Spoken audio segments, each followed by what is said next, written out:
Bonjour à tous, je suis Célestin, formateur Excel chez Morpheus Formation, et aujourd'hui nous allons voir comment créer facilement des tableaux dans Excel. Si ce n'est pas déjà fait, je vous invite à vous abonner à notre chaîne YouTube Morpheus Formation. Nous publions régulièrement des vidéos qui traitent plein de sujets du quotidien sur Excel. Alors, qu'est-ce qu'un tableau dans Excel? Donc ça, c'est une fonctionnalité qui va vous permettre de structurer et d'organiser vos données de manière plus efficace. Autrement dit, c'est une plage de cellules organisée en lignes et en colonnes qu'on va transformer en tableau. C'est bien ce qu'on retrouve ici. Vous allez me dire, quel avantage à faire cela? Donc, Excel va vous ajouter ou simplifier des fonctionnalités déjà existantes, telles que le tri, le filtrage, la mise en page ou encore la propagation de vos formules. Et tout cela, ça va rendre l'analyse et la manipulation de vos données bien plus simples et plus robustes. Je vais vous donner un exemple, basé sur ces données-ci que j'ai insérées. Eh bien, on retrouve des références, une quantité et un montant unitaire. L'idée ici, ça va être d'insérer un tableau, et pour cela, on va venir sélectionner notre plage de cellules. Dans l'onglet Insertion, vous allez retrouver le petit bouton Tableau, vous cliquez dessus, et vous voyez, la plage de cellules que vous avez sélectionnée va directement être insérée ici dans où se trouvent les données de votre tableau. Néanmoins, pas d'inquiétude, si vous cliquez n'importe où, ça fonctionne également. Vous allez cliquer sur Tableau et Excel va automatiquement détecter les données qui sont autour. Ensuite, Excel va vous demander si votre tableau comporte des en-têtes. Alors, une en-tête, c'est ce qui se trouve en haut de la colonne. Pour ma part, c'est référence, quantité et montant unitaire. C'est bien le cas, je laisse cocher mon option et je clique sur OK. Vous voyez, le tableau s'est bien inséré, on reconnaît, il y a une mise en page et on a un nouvel onglet Création de tableau qui s'est créé. Alors, on ne peut que le voir lorsqu'on a sélectionné une cellule ou plusieurs qui font partie du tableau. Vous voyez, si je mets en dehors, on ne voit plus Création de tableau qui apparaît. Et donc, si je me place dedans, on peut voir qu'il y a pas mal de choses. Ici, déjà, on peut renommer le tableau. Je vous conseille fortement de le faire puisque dans un fichier Excel, si vous créez plusieurs tableaux, vous allez voir après que vous allez pouvoir faire appel au tableau entier ou à certaines colonnes du tableau. Donc, vaut mieux les renommer pour évoquer ce que contient les données du tableau. Donc là, ici, je vais appeler ça data, data référence, par exemple. Data vente, data référence. Je vais marquer vente, data vente. Voilà. Ensuite, on va retrouver diverses options. On va pouvoir insérer un tableau croisé dynamique à partir de ce tableau-là. Ce n'est pas l'objet de cette vidéo, donc je ne vais pas le faire. On peut supprimer les doublons, convertir des données en plage, on peut l'exporter, ça je ne vais pas revenir dessus. Et là, vous avez des options de style. Premièrement, déjà des options de style concernant purement le tableau et les données. Pour donner juste un exemple, on voit qu'il y a ligne totale. Si je la coche, on voit bien qu'il y a une ligne qui vient apparaître, qui fait le total du montant unitaire. Et ici, vous avez également la possibilité de changer le style de tableau. Là, j'ai un tableau bleu qui s'est inséré, mais si vous voulez un autre style, vous voyez, il y en a plein de disponibles, et vous pouvez très facilement changer, juste en cliquant dessus. Donc si je veux passer sur du orange, je clique ici, et tout se convertit automatiquement. Pour ma part, je vais rester en bleu, et donc l'autre gros avantage, ça va être la propagation de vos formules, et surtout, ça ne va pas être la même logique pour créer vos formules. Enfin, c'est la même manière de faire, mais vous voyez, si je crée ici une formule en appelant par exemple H15, on voit bien que c'est la référence H15 qui apparaît dans la cellule. Néanmoins, si on clique sur une cellule qui est dans un tableau, on va bien avoir en fait ici le nom de notre colonne, de notre en-tête qui va apparaître. Et donc, on va ici multiplier le montant unitaire par la quantité et faire Entrée.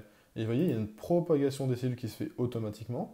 Et lorsque vous allez ajouter un nouveau produit, eh bien, le tableau va automatiquement s'ajuster et va étendre toutes vos formules.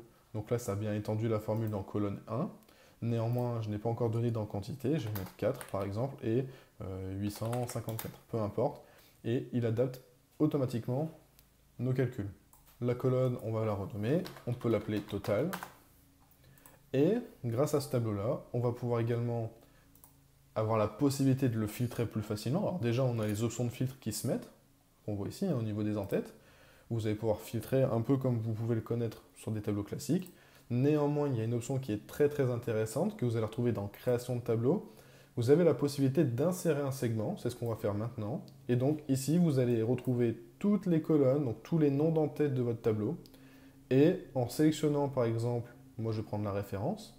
Donc là, vous allez avoir un petit graphique qui s'appelle, c'est un segment de filtre en fait qui va s'insérer avec dedans toutes les valeurs uniques de la colonne que vous aurez sélectionnée. Donc là, X, Y et Z pour les produits.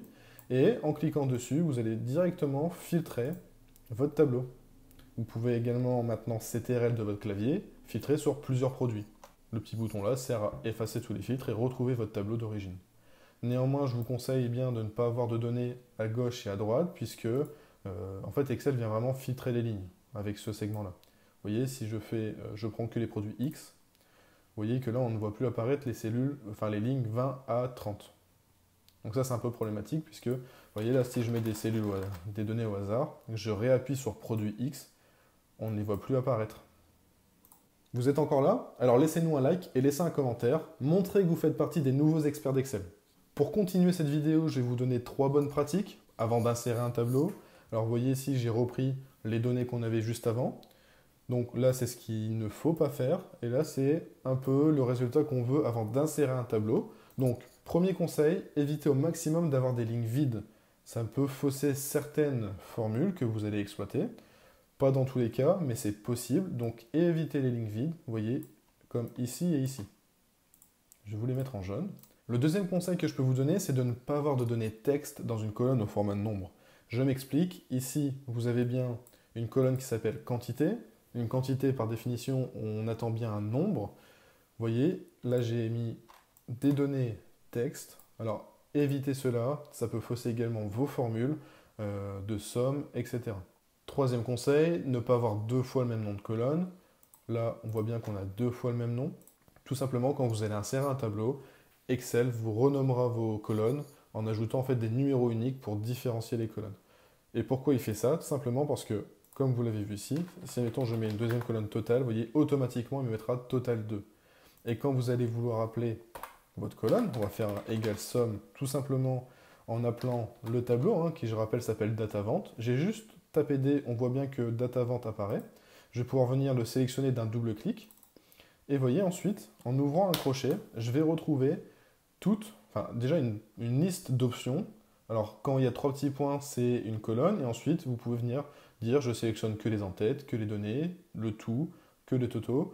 Ou je fais référence à une colonne. Et vous voyez, si vous avez 2 colonnes qui s'appellent de la même manière, donc là ici total et total 2, dans une optique où vous avez plus de données, beaucoup plus de colonnes, il vaut mieux savoir à quoi correspondent vos champs de données.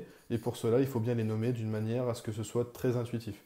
Ici, total et total 2 se ressemblent énormément. Ça peut amener à faire des erreurs dans votre rapport. Donc là, je vais sélectionner data. Vous voyez, on peut venir...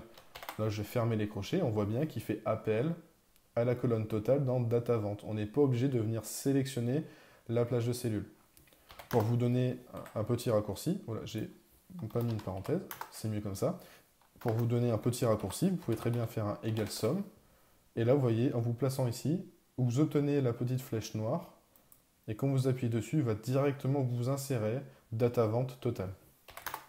Si vous avez aimé cette vidéo, n'hésitez pas à vous abonner, à mettre un j'aime sur la vidéo et commenter. Si vous avez des questions, on y répondra avec plaisir.